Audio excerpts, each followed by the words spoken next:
ಉಪಸ್ಥಿತರಿರ್ತಕ್ಕಂಥ ಮಾನ್ಯ ತಹಸೀಲ್ದಾರ್ ಮೇಡಮ್ ಅವರ ಆದಿಯಾಗಿ ಮತ್ತು ಈ ಒಂದು ಪರಿಶಿಷ್ಟ ಜಾತಿ ಪರಿಶಿಷ್ಟ ಪಂಗಡದ ಅಣ್ಣಿಗೇರಿ ತಾಲೂಕಿನ ಎಲ್ಲ ಹಿರಿಯರಿಗೂ ಮತ್ತು ಎಲ್ಲ ನನ್ನ ಹೋರಾಟದ ಸಹೋದರರಿಗೆ ಭೀಮ ವಂದನೆಗಳನ್ನು ಸಲ್ಲಿಸಿ, ಬಂಧುಗಳೇ, ಏನು ನಾವು ಕಳೆದ ಹಲವಾರು ವರ್ಷಗಳಿಂದ ನಿರಂತರವಾಗಿ ವಾರದಲ್ಲಿ 2 ದಿವಸ, ತಿಂಗಳಲ್ಲಿ 4 ದಿವಸ ತಾಲೂಕು ಮಟ್ಟದಲ್ಲಿ, ಜಿಲ್ಲಾ ಮಟ್ಟದಲ್ಲಿ, ರಾಜ್ಯ ಮಟ್ಟದಲ್ಲಿ ಪದೇ ಪದೇ ಮನವಿಯನ್ನು ನೀಡಿ ಈ ರಾಜ್ಯದ ಹಲವೆಡೆ ಮತ್ತು ಮೂಲೆಗಳಲ್ಲಿ ಏನು ಒಂದು ದಲಿತರ ಮೇಲೆ ದೌರ್ಜನ್ಯ, ಅನ್ಯಾಯ, ಹಲ್ಲೆ, ಕೊಲೆ, ದೌರ್ಜನ್ಯದಂಥ ಈ ಒಂದು ದುಷ್ಕೃತ್ಯಗಳು ನಡೀತಾ ಇದ್ದಾವೆ.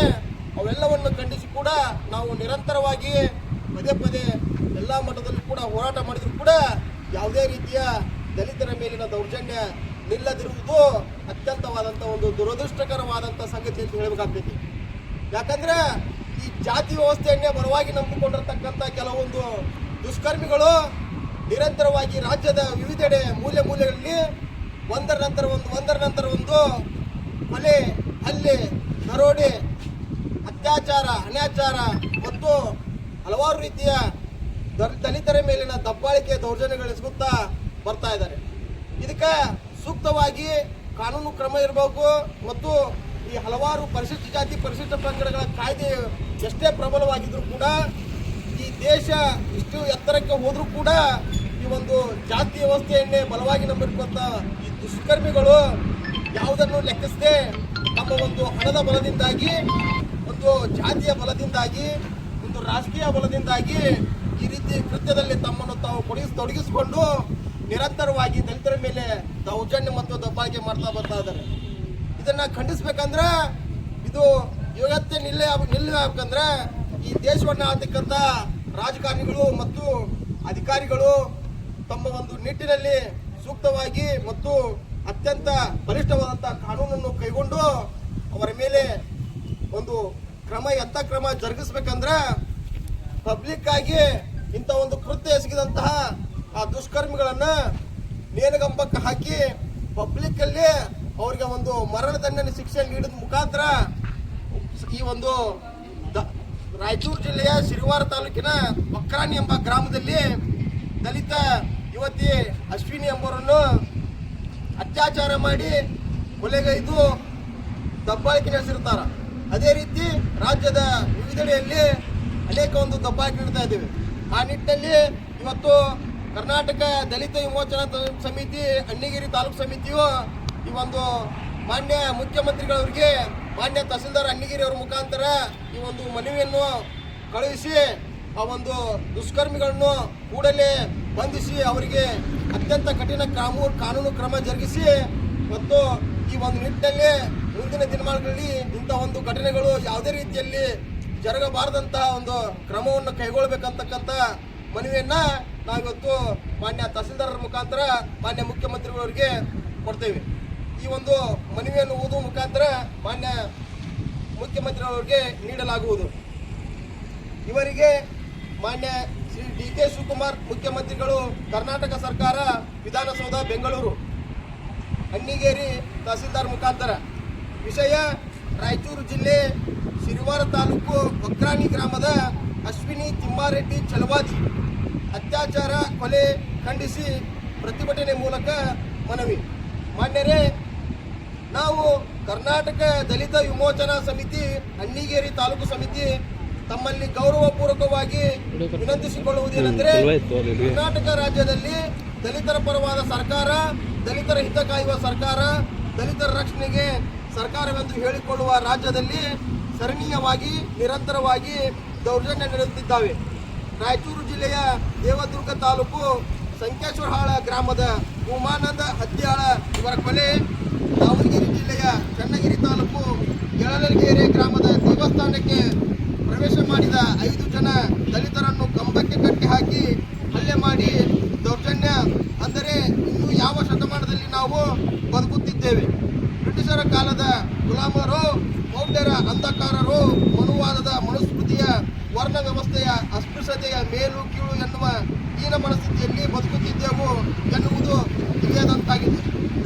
ಹಾಗಾದರೆ 1947ರ ಭಾರತಕ್ಕೆ ಸ್ವಾತಂತ್ರ್ಯ ಸಿಕ್ಕಿದೆಯಾ, ಯಾರಿಗೆ ಸಿಕ್ಕಿತ್ತು, ಯಾವಾಗ ಸಿಕ್ಕಿತ್ತು, ಆ ಸ್ವಾತಂತ್ರ್ಯತೆಯಲ್ಲಿ ದಲಿತರು, ಸಾಮಾಜಿಕ ನ್ಯಾಯ, ಬುದ್ಧ, ಬಸವ, ಅಂಬೇಡ್ಕರ್, ಭಗತ್ ಸಿಂಗ್ ಬಯಸಿದ ಸ್ವಾತಂತ್ರ್ಯ ಸಿಕ್ಕಿದೆಯಾ?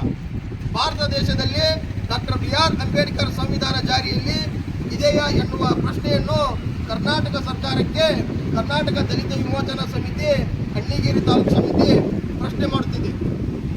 ರಾಯಚೂರು ಜಿಲ್ಲೆ ಶಿರವಾರ ತಾಲೂಕು ಅಕ್ರಾಣಿ ಗ್ರಾಮದ ಅಶ್ವಿನಿ ತಿಮ್ಮಾರೆಡ್ಡಿ ಚಲವಾದಿ ಎಂಬ 22 ವರ್ಷದ ದಲಿತ ವಿದ್ಯಾರ್ಥಿನಿಯನ್ನು ಬಹಿರ್ದೆಸೆಗೆ ಹೋದ ಸಂದರ್ಭದಲ್ಲಿ ಅವಳನ್ನು ಅತ್ಯಂತ ಕ್ರೂರವಾಗಿ ಕಾಮಾಂಧರು ಅತ್ಯಾಚಾರ ಮಾಡಿ ಕೊಲೆ ಮಾಡಿ ಬಾವಿಯಲ್ಲಿ ಶವವನ್ನು ಎಸೆದು ಹೋಗಿದ್ದಾರೆ.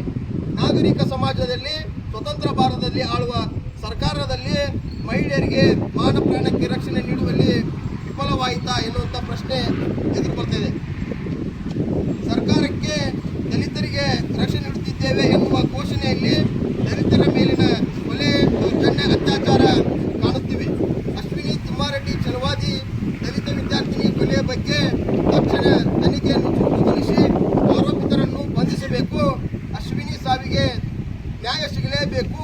ಮಹಿಳೆಯರ ಮೇಲಿನ ಅತ್ಯಾಚಾರಿಗಳಿಗೆ ಕಡಿವಾಣ ಹಾಕುವ ಕಾನೂನನ್ನು ರೂಪಿಸಬೇಕು.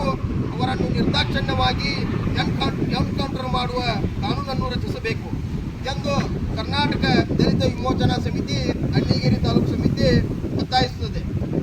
ಮೇಲಾಗಿ ಈ ಹಿಂದೆ ಕರ್ನಾಟಕ ಸರ್ಕಾರವು ಯಾವುದೇ ಜಿಲ್ಲೆಯಲ್ಲಿ ದಲಿತರ ಮೇಲೆ ಅಸ್ಪೃಶ್ಯತೆ, ದೌರ್ಜನ್ಯ ನಡೆದರೆ ಅದಕ್ಕೆ ನೇರವಾಗಿ ಜಿಲ್ಲಾಧಿಕಾರಿಗಳು, ಜಿಲ್ಲಾ ಪೊಲೀಸ್ ವರಿಷ್ಠಾಧಿಕಾರಿಗಳು, ಜಿಲ್ಲಾ ಸಮಾಜ ಕಲ್ಯಾಣ ಅಧಿಕಾರಿಗಳು, ಹೊಣೆಗಾರರು ಅವರ ಮೇಲೆ ಶಿಸ್ತು ಕ್ರಮ ಜರುಗಿಸಲಾಗುವುದು ಎಂದು ರಾಜ್ಯ ಸರ್ಕಾರ ಹೇಳಿತ್ತು. ಆ ಮಾತಿನಂತೆ ರಾಯಚೂರು ಜಿಲ್ಲೆಯಲ್ಲಿ ಪ್ರತ್ಯೇಕ 2 ಗ್ಯಾಂಗ್ ರೇಪ್ ಆಗಿವೆ. ಸರ್ಕಾರ ಹೇಳಿದಂತೆ ದಿಟ್ಟ ನಿರ್ಧಾರ ತೆಗೆದುಕೊಳ್ಳಬೇಕು ಎಂದು ಕರ್ನಾಟಕ ದಲಿತ ವಿಮೋಚನಾ ಸಮಿತಿ, ಅಣ್ಣಿಗೇರಿ ತಾಲೂಕು ಸಮಿತಿ ಆಗ್ರಹಿಸುತ್ತಿದೆ. ರಾಜ್ಯದಲ್ಲಿ ಪರಿಶಿಷ್ಟ ಜಾತಿ ಪರಿಶಿಷ್ಟ ಪಂಗಡಗಳ ಆಯೋಗ, ಪರಿಶಿಷ್ಟ ಜಾತಿ ಪರಿಶಿಷ್ಟ ಪಂಗಡಗಳ ಕಲ್ಯಾಣ ಸಮಿತಿಯು ದಲಿತರ ರಕ್ಷಣೆಗಾಗಿ ಇರುತ್ತವೆ. ಇವು ಪ್ರಬಲವಾಗಿ ಕಾರ್ಯನಿರ್ವಹಿಸಬೇಕು. ರಾಜ್ಯದಲ್ಲಿ ಯಾವುದೇ ಜಿಲ್ಲೆಯ ದಲಿತರ ಮೇಲೆ ದೌರ್ಜನ್ಯ ನಡೆದರೆ ಅದನ್ನು ಅತ್ಯಂತ ಗಂಭೀರವಾಗಿ ಪರಿಗಣಿಸಬೇಕು. ಮಾನ್ಯ ಜಿಲ್ಲಾಧಿಕಾರಿಗಳು, ಜಿಲ್ಲಾ ಪೊಲೀಸ್ ವರಿಷ್ಠಾಧಿಕಾರಿಗಳು, ಜಿಲ್ಲಾ ಸಮಾಜ ಕಲ್ಯಾಣಾಧಿಕಾರಿಗಳು ಜಿಲ್ಲಾ ಕಾರ್ಯಾಲಯದಲ್ಲಿ ಪರಿಶಿಷ್ಟ ಜಾತಿ ಪರಿಶಿಷ್ಟ ಪಂಗಡಗಳ ಕುಂದುಕೊರತೆ ಸಭೆ ನಡೆಸುವ ಬದಲು ಆಯಾ ತಾಲೂಕು ಮಟ್ಟದಲ್ಲಿ ಜಿಲ್ಲಾಡಳಿತದೊಂದಿಗೆ ಸಭೆ ನಡೆಸಬೇಕು. ದಲಿತರ ಮೇಲೆ ಅಸ್ಪೃಶ್ಯತೆ, ಅಸಮಾನತೆ, ದೌರ್ಜನ್ಯ, ಅಧಿಕಾರಿಗಳ ನಿರ್ಲಕ್ಷ್ಯದಿಂದ ಕಾಯ್ದೆ ನಿಯಮ ಕರ್ತವ್ಯ ಲೋಪವು ಇದು ಒಂದು ಕಾರಣವಾಗಿದೆ. ಅಶ್ವಿನಿ ತಿಮ್ಮಾರೆಡ್ಡಿ ಚಲವಾದಿ ಸಾವಿಗೆ ನ್ಯಾಯ ಸಿಗಲಿ. ಆರೋಪಿತರನ್ನು ಕೂಡಲೇ ಬಂಧಿಸಬೇಕು. ಅಕ್ರಾಣಿ ಗ್ರಾಮದ ಎಲ್ಲ ದಲಿತ ಕುಟುಂಬಗಳಿಗೆ ಸೂಕ್ತ ಕಾನೂನು ರಕ್ಷಣೆ ನೀಡಬೇಕೆಂದು ವಿನಂತಿಸುತ್ತೇವೆ. ಈ ಮೂಲಕ ಕರ್ನಾಟಕ ದಲಿತ ವಿಮೋಚನಾ ಸಮಿತಿಯ ಹಕ್ಕೊತ್ತಾಯಗಳು ಏನಂದರೆ, ರಾಯಚೂರು ಜಿಲ್ಲೆಯಲ್ಲಿ 1/1/2026ರಿಂದ ಅಶ್ವಿನಿ ಕೊಲೆ ಪ್ರಕರಣದವರೆಗೂ ದಲಿತರ ಮೇಲೆ ದೌರ್ಜನ್ಯ ಪ್ರಕರಣಗಳು ದಾಖಲಾದ ಸದ್ಯದ ಸ್ಥಿತಿಗತಿ ಬಗ್ಗೆ ಪರಿಶೀಲನೆ ಮಾಡಬೇಕು. ಯಾವ ಗ್ರಾಮದಲ್ಲಿ ಅಸ್ಪೃಶ್ಯತೆ, ದೌರ್ಜನ್ಯ ಪ್ರಕರಣ ದಾಖಲಾಗಿದ್ದ ಸವರ್ಣೀಯರ ಭಯದ ವಾತಾವರಣದಲ್ಲಿದ್ದಾರೋ ಇಲ್ಲವೆಂಬುದನ್ನು ಭಯಮುಕ್ತವಾಗಿದ್ದಾರೆ ಎಂದು ಮಾಹಿತಿ ಪಡೆಯಬೇಕು. ಅಸ್ಪೃಶ್ಯತೆ, ದೌರ್ಜನ್ಯ ನಡೆದ ಗ್ರಾಮದಲ್ಲಿ ಕಾನೂನು ಅರಿವು ಮತ್ತು ಅಸ್ಪೃಶ್ಯತೆ ನಿರ್ಮೂಲನೆ ಬಗ್ಗೆ ಒಂದೇ ಸಭೆ ನಡೆಸಿ ಕಾಟಾಚಾರಕ್ಕೆ ಕೈ ತೊಳೆದುಕೊಳ್ಳಬಾರದು. ಪ್ರತಿ ತಿಂಗಳ ಆ ಗ್ರಾಮದಲ್ಲಿ ಪದೇ ಪದೇ ಸಭೆ ನಡೆಸಿ ಕಾನೂನು ಅರಿವು ಜಾಗೃತಿ ಮೂಡಿಸಬೇಕಂತೇಳಿ ಈ ಮೂಲಕ ಕರ್ನಾಟಕ ದಲಿತ ವಿಮೋಚನಾ ಸಮಿತಿ